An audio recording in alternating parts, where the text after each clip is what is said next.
जब आसमान से मौत बरस रही हो और कूटनीति की मेज पर सन्नाटा छा जाए, तब समझ लीजिए कि बारूद के ढेर पर चिंगारी बस गिरने ही वाली है। क्या मिडिल ईस्ट एक ऐसे महायुद्ध की ओर बढ़ रहा है जिसे अब कोई नहीं रोक पाएगा?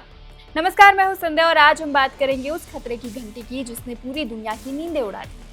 अमेरिका ने अपने सबसे घातक, सबसे खूंखार और सबसे तेज 82वीं एयरबॉर्न यूनिट के 3000 जाबाजों को ईरान के दरवाजे पर खड़ा कर दिया। ये वो सैनिक है जो चंद घंटों के भीतर दुश्मन के घर में घुसकर तबाही मचाने का दम रखते हैं। पेंटागन का ये फैसला कोई रूटीन ड्रिल नहीं है, ये सीधा इशारा है कि अब पानी सिर के ऊपर से गुजर चुका है। वॉशिंगटन कूटनीति और बातचीत की दुहाई तो दे रहा है, लेकिन जमीन पर बिछती ये बिसात कुछ और ही कहानी बयां कर रही है। सवाल ये है कि क्या सिर्फ हवाई हमलों से अमेरिका का मन नहीं भरा? क्या अब आमने सामने की जंग की तैयारी है? अमेरिका के पास पहले से ही वहां बेस और नौसेना मौजूद है। जब एक महाशक्ति दूसरी से हमला करने की बजाय जमीन पर बूट उतारने लगे तो समझ लीजिए कि हालात अब काबू से बाहर हो रहे हैं। क्या मिडिल ईस्ट का ये तनाव तीसरे विश्व युद्ध की आहट है, या फिर ये सिर्फ ईरान को झुकाने की एक आखिरी कोशिश है? देखिए इस रिपोर्ट में।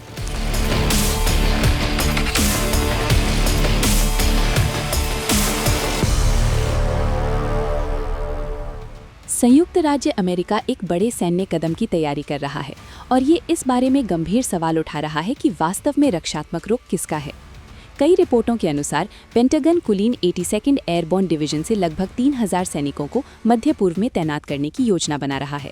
ये अमेरिका की सबसे तेज जवाबी कार्रवाई करने वाली सेनाओं में से एक है, जिसे घंटों के भीतर संघर्ष क्षेत्रों में प्रवेश करने, क्षेत्र पर कब्जा करने और पूर्ण पैमाने पर संचालन की तैयारी करने के लिए प्रशिक्षित किया गया है। ये कोई सामान्य बात नहीं है, ये तनाव बढ़ाने वाला कदम है, क्योंकि 82nd एयरबॉर्न को प्रतीकात्मक उपस्थिति के लिए नहीं भेजा जाता है।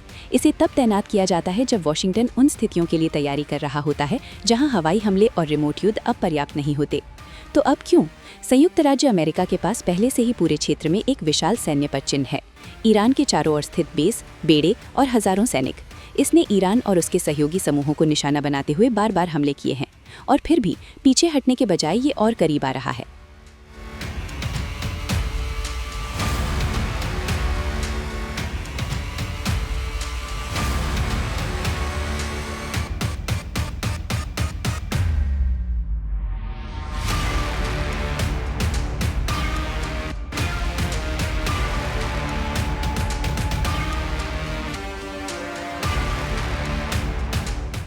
ईरान के नजरिए से उत्तर स्पष्ट है।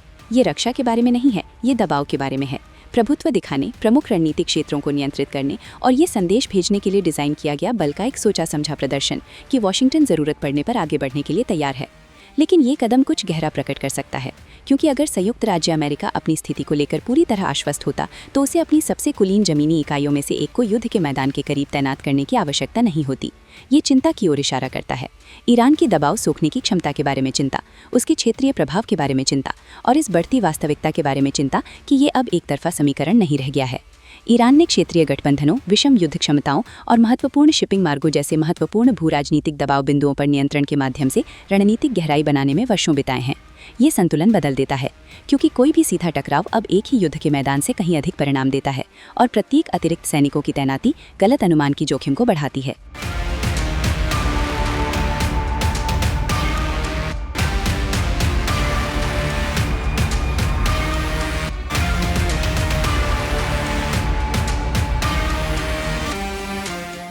क्या होगा यदि जमीन पर टकराव बढ़ जाए? क्या होगा यदि अमेरिकी सेना सीधे संघर्ष में खिंच जाए? ये ऐसे सवाल हैं जिन पर वॉशिंगटन को अब विचार करना होगा। साथ ही अमेरिका का कहना जारी है कि कूटनीति के द्वार खुले हैं, लेकिन उसके कार्य एक अलग कहानी कहते हैं। तेहरान के नजरिए से ये आत्मविश्वास जैसा कम और अनिश्चितता जैसा अधिक दिखता है, क्योंकि जब एक महाशक्ति दूर के हमलों से संभावित जमीनी तैयारियों की ओर बढ़ने लगती है तो ये ताकत का संकेत नहीं हो सकता है। ये उस वास्तविकता का जवाब हो सकता है जिसे वो अब पूरी तरह से नियंत्रित नहीं कर सकता है, और पहले से ही अशांत क्षेत्र में वह बदलाव सब कुछ बदल सकता है।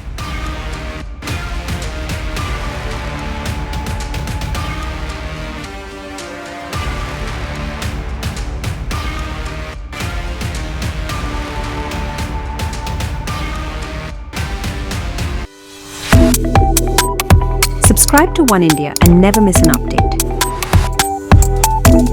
Download the One India app now.